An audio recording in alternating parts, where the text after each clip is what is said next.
Chegou o pregador, as crianças saem. Vamos abrir as nossas Bíblias em Mateus, capítulo 2. Aí João ficou olhando para mim assim, não sei se eu saio.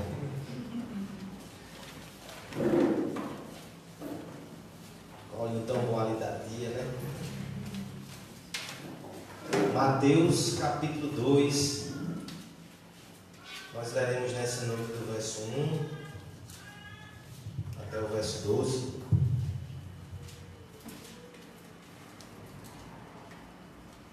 Continuamos, meus irmãos, na nossa saga natalina fora de época. Que possivelmente ela termina hoje, ainda temos um mês aí quase para o Natal. E nós iremos hoje visitar uma cena bem marcante.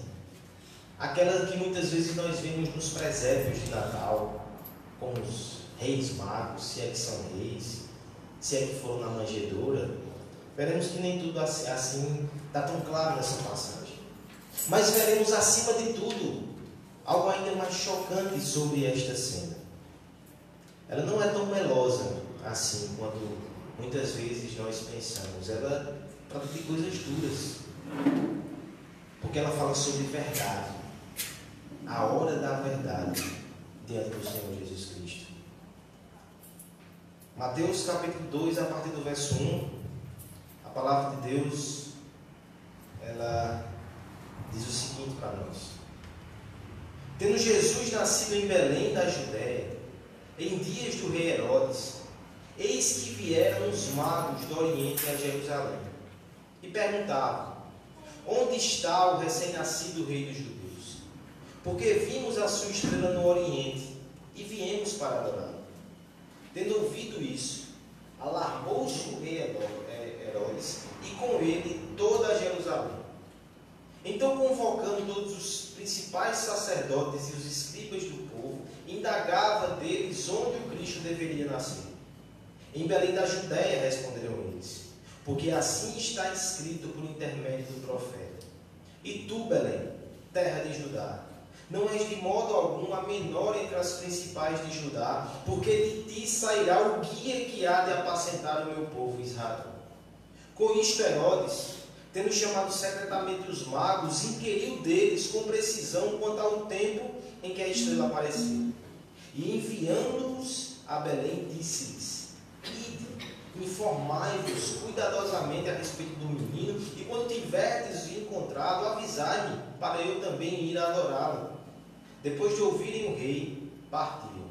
E eis que a estrela que viram no Oriente os precedia, até que chegando, parou sobre onde estava o menino.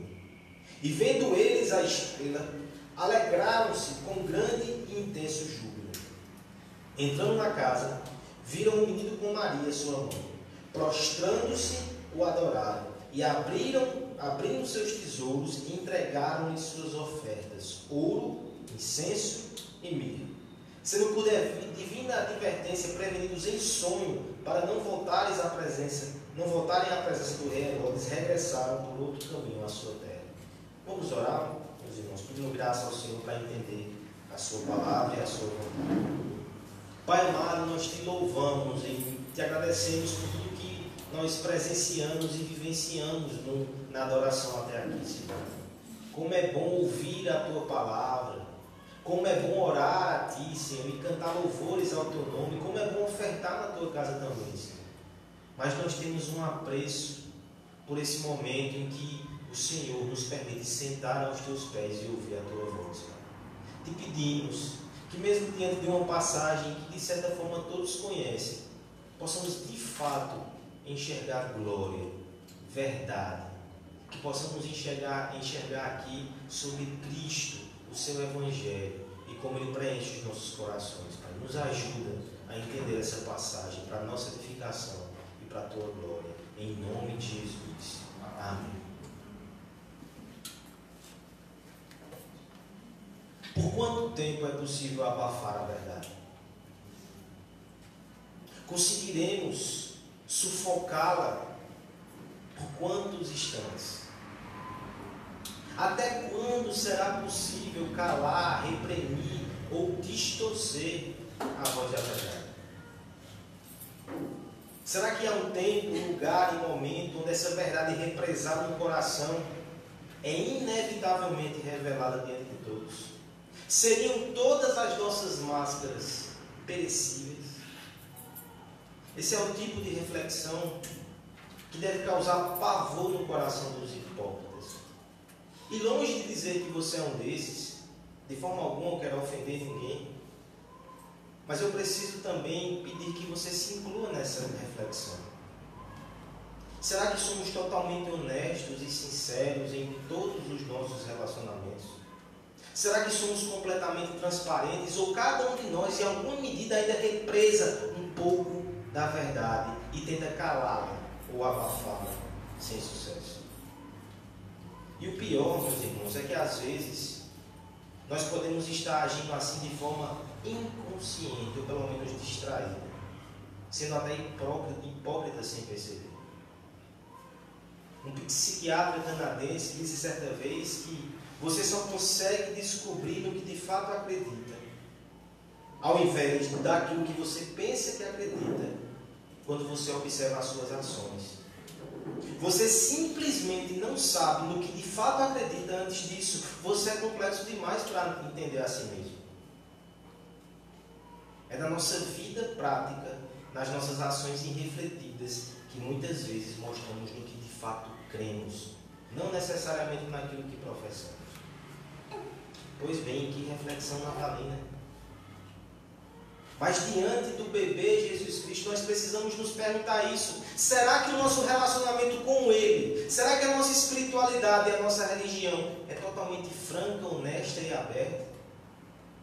Ou existem partes do nosso coração que ainda estão ocultos a esse bebê? Como lidamos com a criança da manjedoura? Como lidamos com o homem da cruz?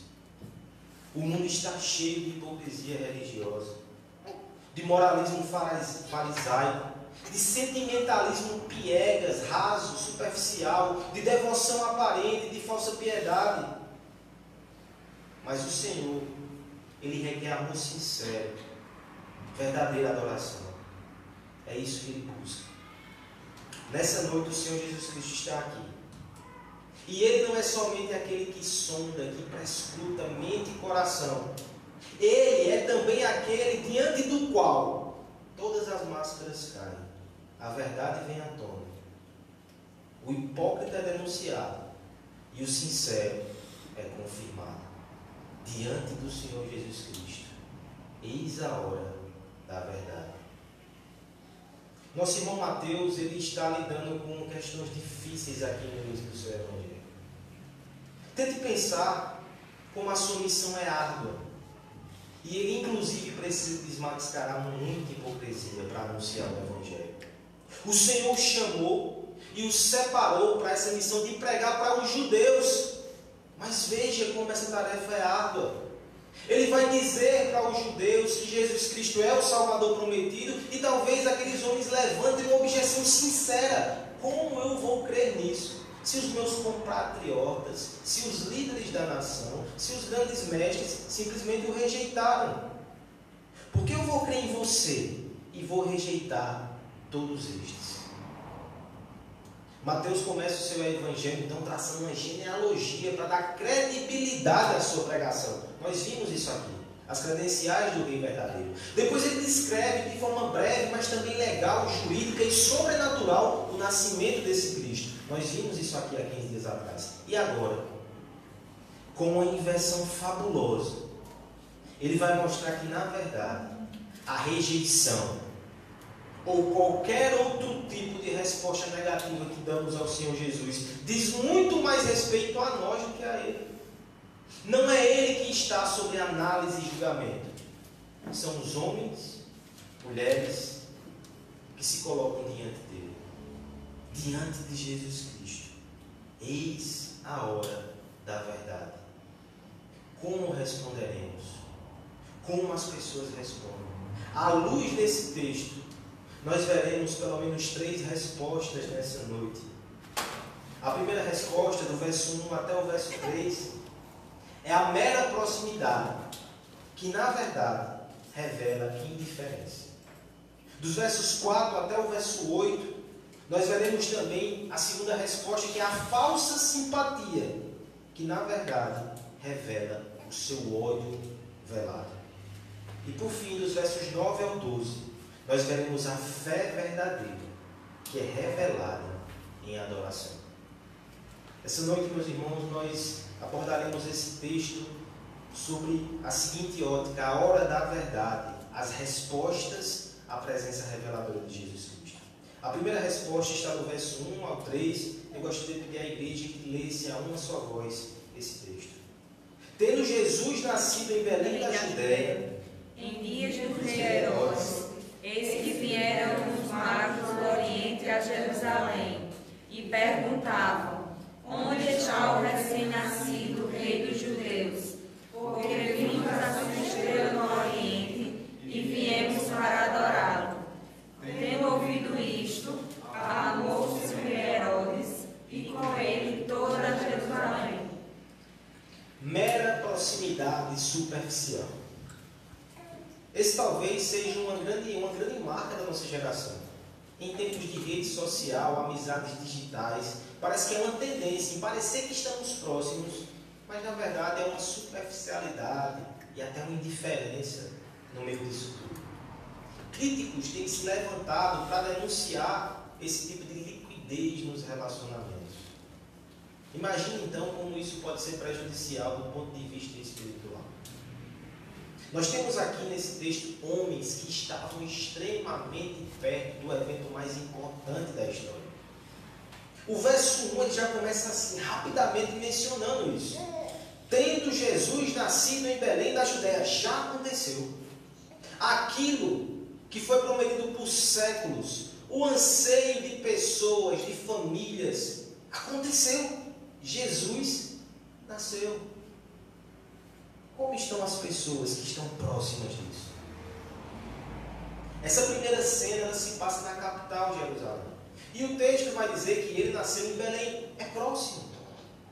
É próximo, mas ao mesmo tempo é distante. Porque os habitantes de Jerusalém olhavam para Belém com desdém. É uma cidade pequena do interior. É longe de nós. Não está no centro. Por mais que a gente tenha visto histórias lindas aqui em Belém, como Ruth e Boaz, o rei Davi, que é de Belém, mas no geral essa era uma cidade esquecida. É lá em Belém que Jesus nasce. E é do tempo do rei Herodes. Localizado o nascimento geograficamente, temporalmente, a pergunta é: como é que essas pessoas vão interagir com isso? Será que isso foi anunciado nos jornais? Será que nos grupos de WhatsApp mensagens foram disparadas, espalhadas? Será que as pessoas estão comentando isso na vizinhança? Não. Parece que ninguém soube o que aconteceu. É interessante que no relato de Mateus a gente vai perceber que só pastores humildes souberam. E aqui, outros personagens improváveis, magos do Oriente. Tendo Jesus nascido em Belém da Judéia em dias do rei Herodes, eis que vieram os magos do Oriente a Jerusalém. Sabemos pouco sobre esses homens. Nós não sabemos se eram reis. Muitos entendem que eram reis porque o salmo que o irmão André leu aqui no começo fala que reis estariam presentes. Então entenderam que havia aqui uma profecia que esses magos eram reis. Mas o texto não diz. O texto não diz nem que eram 3. Eles entregam 3 presentes. Mas por que não 2 pessoas dando 3 presentes e 4 pessoas dando... Enfim, nós não sabemos. A tradição deu até nome a eles, mas o texto não diz. O que nós sabemos é que eram magos. E isso é estranho. Magos. Magoi também pode ser traduzido por sábios. Na verdade, na antiguidade a linha era tão tênue. Pessoas que mexiam com as estrelas, que obtinham informações. Por um lado, aquele era o início de um progresso científico, por outro, havia um misticismo. Então era uma figura meio nebulosa ali. Um pouco mago, um pouco cientista, um pouco sábio. Eram pessoas que viviam nas cortes reais e estudiosos. São esses homens que deixam a sua terra, que fazem parte, de certo modo, de uma elite e que vêm até Jerusalém. Meus irmãos, veja que interessante. Muito se especula como é que esses homens souberam da promessa do Messias. Lembre-se que a essa altura os judeus estavam espalhados por todo o Oriente. Havia comunidade judaica em todo canto. Esses homens podem ter acesso a esses homens. Eles podem ser inclusive prosélitos, ou seja, discípulos. Eles podem ter alimentado no seu coração também a esperança messiânica do rei de Israel. E eu entendo que isso é muito provável. Quem deslocaria-se assim? Só por mera curiosidade, havia algo mais aqui. Esses homens, inclusive, entenderam o sinal da estrela. Uma explicação mais fácil é que havia um misticismo naquela época de quando uma estrela nasce no céu, é porque um grande imperador, um grande rei está para chegar. Alguns narram que isso aconteceu até com Alexandre o Grande. No entanto, eles foram tão específicos. Tantas estrelas, como é que eles foram parar direto em Jerusalém? Como é que eles sabiam que era o rei prometido de Israel? Eu gosto mais da possibilidade de que eles entenderam a profecia de Números 24, 17, onde Balaão, um profeta, no meio de uma visão, ele diz que ele viu uma estrela chegando e que essa estrela anuncia alguém que esmagará os inimigos, que reinará. Aqueles homens, possivelmente então, abraçaram essa profecia, viram o sinal do céu, saíram da sua terra. Por favor, perceba o contraste aqui. O povo em geral de Jerusalém nem sabe o que está acontecendo. No verso 2 diz, eles perguntaram, onde está o recém-nascido rei dos judeus? Porque vimos a sua estrela no Oriente e viemos para adorá-lo. Eles estão perguntando e as pessoas parecem não saber. E por que eu digo isso? Porque o verso 3 vai dizer que o rei se alarmou e o povo se alarmou, como se não soubessem. O contraste não pode ser evitado. Homens de longe, estrangeiros, magos, viram, ouviram e vieram. As pessoas de Jerusalém ignoraram, passaram ao largo disso. Tão próximos, mas tão distantes. E o pior, meus irmãos, é que mesmo que eles tenham ficado surpresos, alarmados, aparentemente comovidos, se você olhar direitinho no texto, nada se diz a respeito do povo depois. Os magos vieram de longe. O povo nem saiu do seu lugar. Por que fizeram assim? Calvino vai tentar contemporizar e vai dizer, talvez eles tivessem medo de Herodes, não quisessem se indispor, mas mesmo que fosse isso, o que justifica Deus enviar o seu filho, o rei, o Messias, e você, por temor de homens, não esboçar nenhuma reação? Seja qual for o motivo, nós não podemos ignorar que eles foram extremamente indiferentes ao nascimento do rei. Aqui se cumpriu mais uma etapa da profecia, que diz que ele não seria recebido pelos seus, mas os seus são culpados disso. Não estenderam o tapete real para o Rei do Universo. Não decoraram as suas casas para receber o menino Jesus. Não esboçaram reações sinceras, honestas, empolgadas de celebração. E por favor, não pense que estou sendo injusto, porque parece ser tão pouco aqui. Essa é uma marca que vai perseguir esse povo durante toda a narrativa do Evangelho. Lucas, por exemplo, vai narrar no capítulo 4, um momento em que Jesus Cristo entra na sinagoga, abre a palavra de Deus, lê o texto de Isaías com promessas maravilhosas e diz, esse texto se cumpriu hoje, aqui. No primeiro momento as pessoas se maravilham, porque Jesus Cristo falava com autoridade. Mas logo, uma vozinha de Satanás faz a seguinte sugestão. Oxente, esse não é o filho do carpinteiro, não? E ele está com essa bola toda. Naquele instante, as pessoas começam a desdenhar, duvidar, desprezar Jesus Cristo. Ele andou entre nós. E como nosso irmão André leu, os seus não o receberam. E essa é a primeira resposta, muito triste. Proximidade pode indicar, na verdade, indiferença. Proximidade é uma bênção, meus irmãos. Você já parou para pensar como é bom estar perto de quem nós amamos? A distância de um toque. Ouvidos que são acessíveis sem necessidade de nenhuma tecnologia para nos aproximar.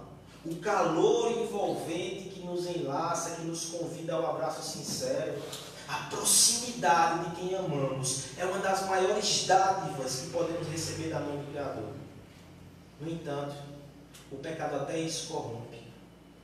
O pecado chega dentro de nós e nos entrega um binóculo e nos faz olhar para longe e valorizar somente o que está longe, e assim nós esquecemos das dádivas e das bênçãos que estão ao nosso entorno. A visão sabotada acaba nos desvalorizando o tesouro que Deus nos dá. E coisa terrível é desvalorizar os tesouros que Deus nos dá. Nossa família, nosso sustento, nossa igreja, nossos amigos, é muita ingratidão. Mas nada se compara a desvalorizar o próprio Deus que se deu a nós. Sermos indiferentes com Jesus Cristo. Fazemos isso? Quantas vezes nós simplesmente abrimos mão de estar na casa do Senhor por qualquer motivo, por qualquer razão? Quantas vezes até estamos, mas parece que somos arrastados? Quantas vezes nos falta o brilho do olhar em abrir a palavra de Deus e ouvir falar sobre o nosso amado Jesus? A rainha de Sabá veio de longe para ouvir Salomão, e você muitas vezes tem tanta dificuldade de vir e ouvir aquele que é maior do que Salomão. Quantas vezes somos indiferentes com o nosso Deus? Eu me lembro de um pregador do passado que dizia que com frequência as pessoas que vivem mais perto dos meios de graça são justamente aquelas que mais negligenciam os meios de graça. Tão perto da igreja, tão longe de Deus. Esse é um risco real. Cuidado com a indiferença. Cuidado com a apatia. O Senhor Jesus Cristo está aqui sendo anunciado. Nada justifica nosso desinteresse. Nós precisamos estar com o coração alegre. Nós precisamos celebrar. Cada culto é único. Cada ato de adoração é única.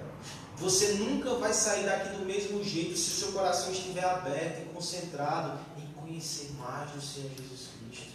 Não seja indiferente com o tesouro que Deus deu. Essa é a primeira resposta que nós devemos evitar. A mera proximidade, que na verdade é indiferença. Mas há ainda uma segunda resposta que é pior. E não se engane. A primeira facilmente se torna a segunda. Segunda resposta, dos versos 4 até o verso 8, é a falsa simpatia, que na verdade revela seu ódio velado. Deixa eu pedir aos irmãos que lessem do verso 4 ao verso 8, a uma só voz. Então, convocando todos os principais sacerdotes e escribas do povo, indagavam deles onde o Cristo deveria nascer. Independente da Judéia, responderam eles, porque assim está escrito por intermédio do profeta. E tu, Belém, terra de Judá, não és de modo algum a menor entre as principais de Judá, porque de ti sairá o dia que agrada a salvação do povo de Israel. Com isto, Herodes, isso, continua. Tendo chamado secretamente os magos, inquiriu deles com precisão quanto ao tempo em que a estrela aparecera, e enviando-os a Belém, disse-lhes: e informar cuidadosamente a respeito do menino, e quando tiverdes encontrado, avisai-me para que eu também ia adorá-lo. Obrigado, irmã Cristina. Sobre essa cena, sobre essa resposta e reação, há um autor que Guilherme gosta muito, N.D. Wilson, que ele descreve da seguinte forma, bem provocativa. Em vez de ser celebrado, um dos primeiros elementos da trama natalina foi a declaração genocida de Herodes. O rei dos reis está aqui, vocês disseram? Banhe a terra com sangue de bebê. Massacre. Raquel chorando por seus filhos perdidos. Essas coisas fazem parte da história do Natal, mas por algum motivo nós deixamos os soldados, os bebês mortos e as mães chorando fora da coleção de personagens de plástico.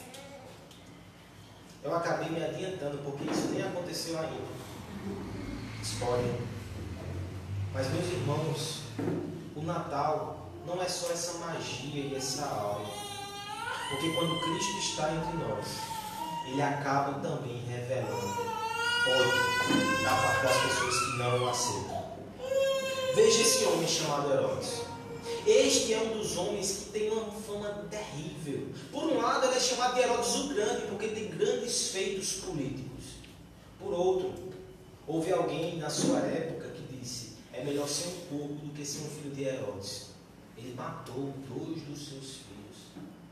Ele matou uma das suas 9 esposas, que segundo ele era sua preferida. Ele fez 6 testamentos. Foi uma confusão quando esse homem morreu. Tudo isso por causa de poder. Tudo isso por causa de ganância. Sabendo quem é esse homem, agora veja como ele reage. No primeiro momento ele se espanta. Mas a partir do verso 4 ele parece ter um interesse sincero. Vamos fingir que acreditamos só para efeitos didáticos aqui. No verso 4 ele convoca todos os principais sacerdotes e escribas do povo e indaga onde Cristo deveria nascer. Pela resposta do verso 5, parece estar na ponta da língua dos sábios e dos estudiosos da Escritura. Se Herodes fosse um crente sincero, talvez ele soubesse, porque haviam profecias. No verso 6, inclusive, é citada uma profecia de Miqueias, que diz que aquele que vai apacentar o povo de Israel, o bom pastor, ele viria de Belém de Judá. Essa resposta é dada muito rápida. Herodes aqui já revela que não era um homem tão piedoso assim. Mas será que ele está querendo se redimir? Será que agora que o Senhor Jesus Cristo chegou, ele vai mudar a sua postura, vai mudar a sua atitude? O verso 7 nos diz que ele chama secretamente os magos. E aqui já fica estranho. Desconfie dos chamados secretos. Porque certas coisas não são ditas à luz do dia? Porque ele sussurra com os magos. O que é que ele quer? Veja o que ele pergunta. Ele pergunta cuidadosamente, com precisão. Quando foi que essa estrela apareceu? Ele quer fazer as contas. Aqui, meus irmãos, possivelmente, esses homens viajaram por 1 ou 2 anos. E é isso que Herodes quer saber. Qual é a idade desse menino? Quantos anos tem esse reizinho? Ele está querendo fazer as contas. E depois, como quem não quer nada, com muita inocência, eles vão, me digam onde ele está e me avisem que eu também quero ir lá visitar, levar um presente. Ele não é sincero. Se ele quisesse ver o rei Jesus com sinceridade, ele tinha ido junto com os magos. O verso 12 vai nos mostrar que o próprio Senhor avisa: não volte, esse homem tem mais intenções. E o verso 13, que veremos semana que vem, mostra inclusive que ele arquiteta uma matança para tentar alcançar o Filho de Deus. Ele entendeu que aquela criança ameaçava o seu trono, ameaçava o seu reino. É como alguém disse, ele parecia ter homenagem de longe, mas de perto ele teria hostilidade. Aquele que matou seus próprios filhos não ia tolerar que outra criança tomasse o seu trono, porque se Jesus é o rei dos judeus, e Herodes é o quê? Não há lugar para competir com o Senhor Jesus Cristo em termos de proeminência e autoridade. Herodes, pelo menos, percebeu isso. Veja, o povo que permaneceu indiferente nem sabia direito do que se tratava. Herodes percebeu. A teologia dele não está tão ruim, não. O problema é o coração. Cuidado, tem gente que tem a teologia até boa, mas o coração é terrível. Ele interpretou de forma correta, mas ele recebeu de forma terrível. É como alguém já disse, Spurgeon, o assassinato estava no coração daquele homem, mas ele era cheio de pretexto piedoso na sua língua. E quantas vezes, irmãos, as maiores iniquidades se escondem atrás de máscaras de piedade. E os homens conseguem esconder isso por muito tempo. Só não fazem quando estão diante de Cristo. Diante de Cristo. Ou você ama, ou você odeia. Ou você se curva, ou você tenta calá-lo, expulsá-lo e até matá-lo. Religiosidade pode ser capa. falsa piedade pode nos deixar confortáveis na mentira, no erro e no engano. Mas quando o Evangelho é anunciado, só fica, só ama, só permanece quem nasceu novo. Os demônios saem das sombras e saem das mortes. É interessante que naquele texto que eu mencionei ainda há pouco de Lucas 4, os homens se admiram quando Jesus fala.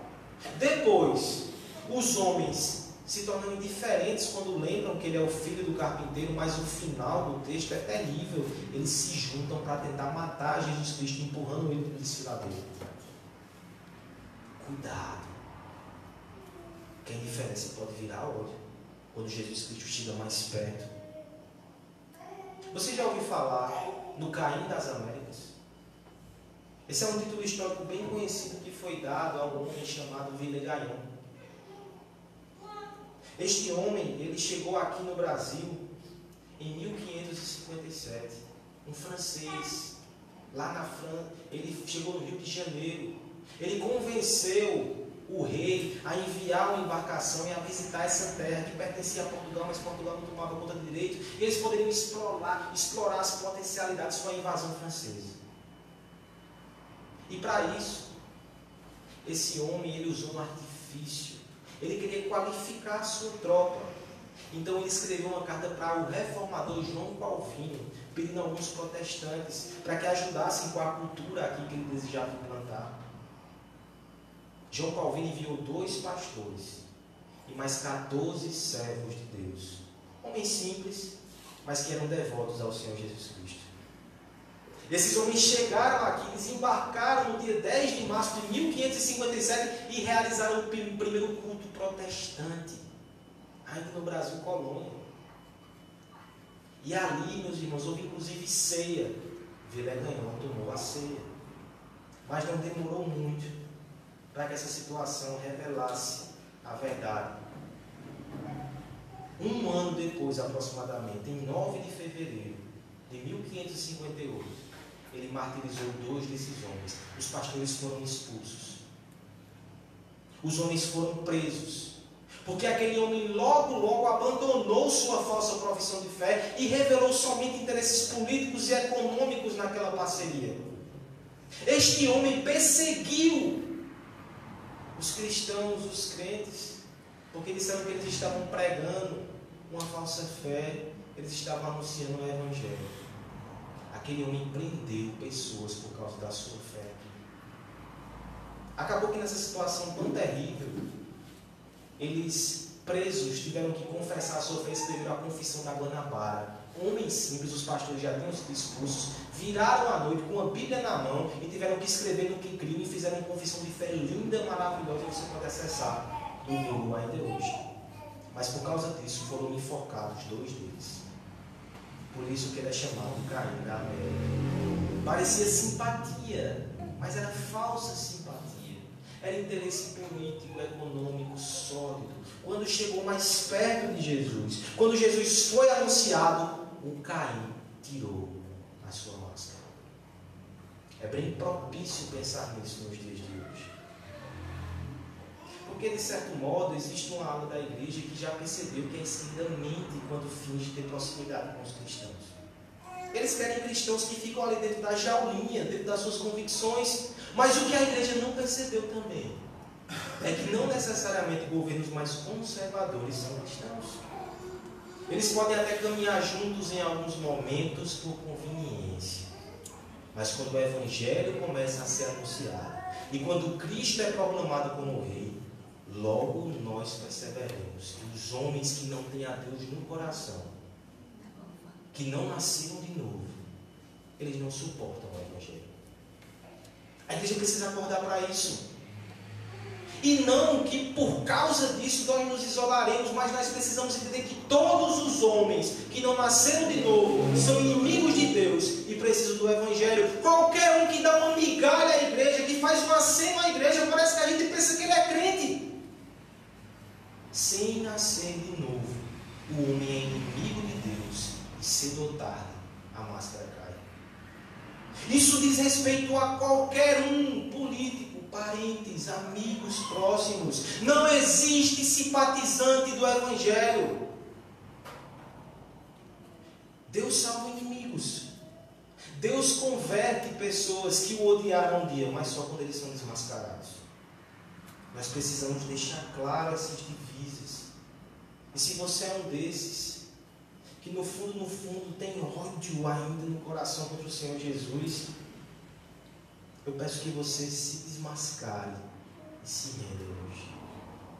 Esses dias eu tive a oportunidade de conversar com um homem. Eu estava até falando hoje de manhã isso, que parece que Deus me deu um ministério de evangelizar médicos. As minhas consultas nunca são rápidas. Sempre que a gente entra no consultório, de alguma forma, vai se falar sobre a evangelho 1 hora, 2 horas, e quem vem depois não me trata com misericórdia, com seus olhares fulminantes. Oftalmologista é rápido a consulta. Foi mais de hora dentro da sala. E aí comecei a conversar com o médico, e falamos. Ele disse que é uma pessoa que tem espiritualidade. Mas no momento da conversa, quando ele disse, eu gosto de religião, eu gosto de espiritualidade, mas eu não aceito que ninguém me diga como eu devo viver. O olho daquele homem revelou uma fúria. Essa não é a situação dos homens em geral. Até simpatizam com a religião, acham bonito algumas coisas, mas ai de Cristo, se quiser dizer, eu sou o Senhor, eu mando na sua vida, se curve e me obedeça. Isso é intolerável. É nessa hora que o ódio aflora.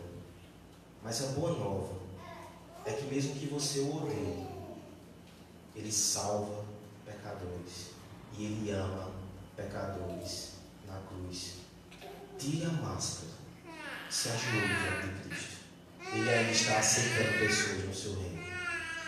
2 respostas, então, nós já vimos. A primeira é essa indiferença. A segunda é o ódio velado. E a terceira, essa sim é a resposta que devemos cultivar no nosso coração. A fé verdadeira que se revela em adoração.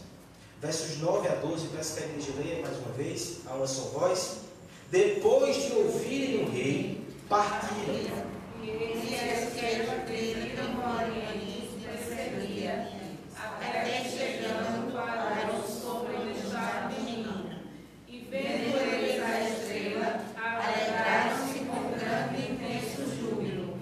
Entrando na casa, viram o menino com Maria, sua mãe. Prostrando-se, o adoraram e, abrindo seus tesouros, entregaram-lhe suas ofertas, ouro, incenso e mirra.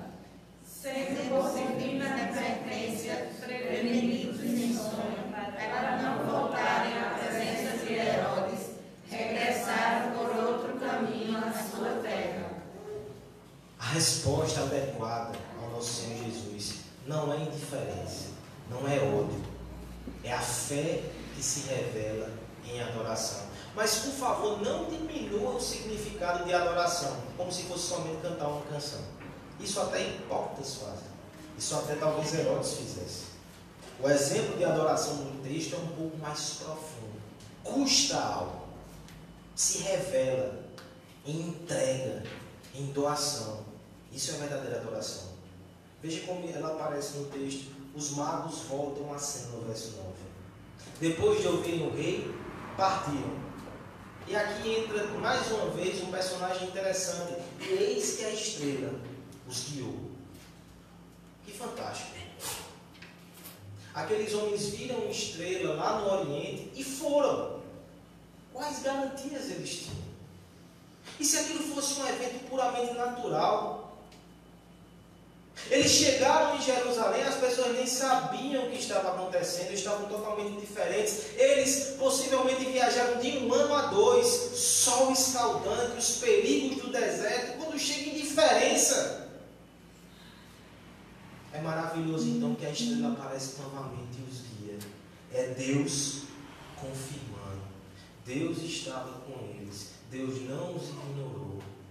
É certo que a fé deles e esse ato de adoração custou, mas Deus estava com eles.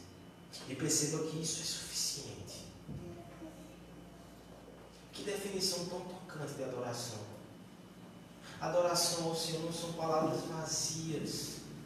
envolve entrega do nosso coração, envolve custo, envolve atravessar desertos por amor a Cristo. Mas veja, quando eles são guiados, olha a reação deles no verso 10: e vendo eles a estrela, alegraram-se com grande e intenso júbilo. Que expressão forte!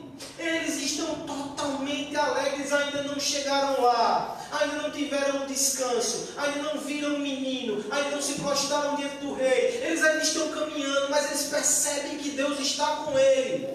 Eles percebem que Deus está recebendo o seu ato de adoração, e isso os deixa tão felizes, tão felizes.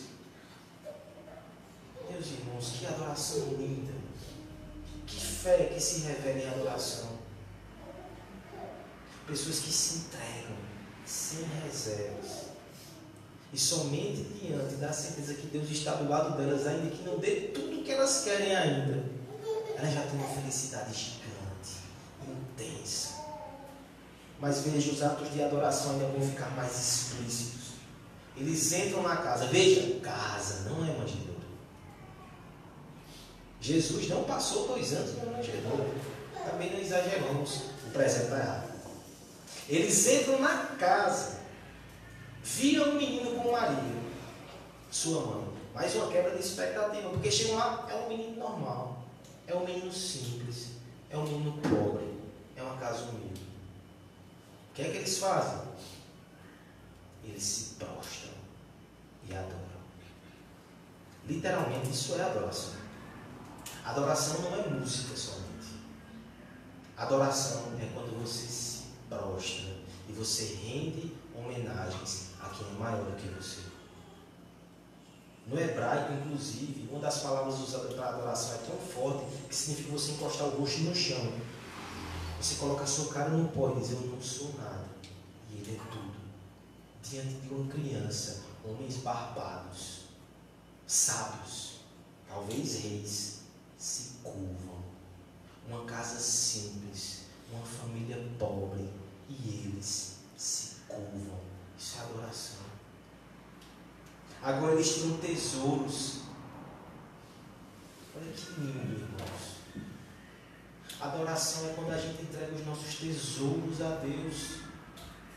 Há uma interpretação muito bonita aqui, que desde pais da igreja como Orígenes foi aventada aqui, porque, por exemplo, os elementos nós conhecemos: ouro, incenso e mira. Há quem diga que ouro é porque ele era rei, rei recebe ouro. Incenso é porque aquela criança é sacerdote. O incenso é usado na cerimônia religiosa. E mirra era como embalsamava-se as pessoas, porque aquela criança iria morrer. Pode ser que seja isso, mas talvez eles não tenham entendido isso naquele momento. O ponto é que eles entregaram coisas valiosas, as riquezas da sua terra, e pela graça de Deus, cheia de significado, eles colocam aos pés do menino Jesus. Lembra da parábola? O homem que encontra o reino, ele pega os seus tesouros, ele vende tudo, ele vai atrás desse reino. É uma fé linda. Ela se curva diante de um Cristo que eles não conheceram, mas vieram de longe para ver. É uma fé perseverante. Muitos ignoraram, muitos foram indiferentes, muitos foram odiosos, mas eles estão aqui amando e se rendendo. É uma oferta que entrega os seus tesouros aos pés do Senhor Jesus Cristo. Por fim, eles ainda recebem o melhor presente de todos depois disso. O verso 12 vai mostrar que Deus os adverte por sonho, como faz com o seu povo. O verso 12 vai mostrar que Deus os guiou não só até ali, não só até o filho, mas Deus continua os guiando agora. É com muita precisão teológica que alguém disse o seguinte: Israel havia sido guiado por uma coluna de fogo à terra prometida, e os magos foram guiados por uma estrela até a semente prometida. E perceba que agora Deus continua guiando esses homens, os livrando. Porque o Senhor não livrou somente Jesus Cristo, que poderia ser morto por Herodes. Ele também livrou os magos. Eles poderiam ser torturados, presos e mortos, mas agora eles estão debaixo da proteção do Deus de Israel. Estrangeiros alcançados pelo pacto da graça. Isso é Natal. Essa é a mensagem da redenção. Essa é a mensagem da salvação. Lucas vai narrar pobres, pastores, humildes e excluídos. São esses que celebram. E Mateus vai dizer: a verdadeira fé, a verdadeira adoração não está no povo que nós esperávamos, está em homens que vieram de longe, estrangeiros, improváveis, que se curvam diante do Senhor Jesus. Isso é adoração verdadeira. Essa é a resposta que devemos dar ao Messias. Qual é a resposta que temos dado, irmãos? Qual é a adoração que temos oferecido ao nosso Rei? É interessante que a Igreja Católica pega esse evento e transforma numa festa, a festa de reis. Em algumas cidades onde esse evento é mais tradicional, os homens saem fazendo procissão na rua com músicas para imitar o percurso do rei, dos reis magos. Só que está tão longe. Não tem deserto, talvez tenha só escadante, mas não tem deserto. Não tem perigos, não tem diferença, não tem ameaça de Herodes. Porque isso é adoração. Adoração não é só canção, não é só festa. E aqui eu faço menção ao irmão, até que nós cantaremos uma música dele no final, Marco Teles, escrevendo sobre adoração no seu livro, que trata desse tema. Ele diz o seguinte: a gente não pode romantizar a adoração. Abraão pegou o seu filho, subiu ao monte, ia sacrificar a vida do seu filho para Deus. E sabe do que ele chamou isso? Adoração. Adoração envolve renúncia, custo, sacrifício. É quando a gente entrega algo que a gente valoriza para Deus, seja o seu tempo, seja o seu afeto, seja a sua devoção, seja os seus bens, seja os seus dons, os seus tesouros e as suas riquezas. Talvez doa, mas você faz por amor. E assim como Abraão, como subiu com seu filho, ele recebeu a promessa do Filho de Deus. Nós também não voltamos de mãos vazias. Assim como os magos, quando nós adoramos a Deus, nós recebemos mais de Deus e mais de Cristo. Há um pregador que disse, levantou uma questão interessante. As convenções sociais da época diziam: quando você recebe um presente de alguém que vem visitar, você tem que dar um presente de volta. Eu e Guilherme estávamos com problemas das últimas visitas, pelo nascimento das crianças, estamos em dívida. Mas perceba que José e Maria não deram presentes aos magos. Eles nem teriam como, eram muito pobres. Mas um dia, o filho deles seria o presente que seria entregue pelos magos, pelos judeus que creram e por nós. O Filho de Deus é o presente. É por isso que não é demais quando Ele pede presentes de adoração para nós. Ele já nos deu tanto. Ele já nos deu o seu Filho. Qual outra resposta seria digna desse sacrifício? A vida eterna foi nos dada ao custo da vida do próprio Deus. Nós só podemos honrar esse sacrifício entregando também a nossa vida por Cristo e a Cristo em um ato de adoração. Nada menos do que isso é digno. Suor sagrado, sangue bendito foi derramado em nosso favor. Como então a gente pode se negar, suar a camisa por Cristo e sangrar por Ele, se for preciso, como ato de adoração? Nada menos do que isso deve ser oferecido. O Deus que nos deu tudo em seu Filho deve receber tudo que tivemos em sua honra e em seu louvor, como um ato de adoração sincera. Nada menos do que isso. Isso é fé. Isso é adoração. E ainda que o mundo não entenda a sua fé, meu irmão. E ainda que no meio de tanta indiferença as pessoas achem que você é louco por entregar tempo, recurso e talento a Deus. Ainda que o mundo hostilize a sua fé, porque na verdade odeia o Senhor Jesus Cristo. Você sabe quem Ele é. Você sabe quem Ele fez. Você é um menino da manjedoura. Você ama o homem da cruz. E você entrega sua adoração sincera a Ele, porque sabe que Ele se entregou por você. Não se escandalize com a criança. É o Rei do Universo. Não se escandalize com a casa simples. Ele é o Deus que criou todas as coisas. Se você não se escandaliza com a manjedoura, você também não vai se escandalizar com a cruz. E no meio da fraqueza, da simplicidade e da pobreza, você cantará com os anjos: glória a Deus nas alturas e paz na terra aos que Ele quer bem. Adore ao Senhor. Essa é a única resposta devida a tão grande dádiva que foi o seu Filho Jesus Cristo que foi entregue por nós. Vamos cantar juntos uma canção que fala exatamente sobre esse trecho das Escrituras.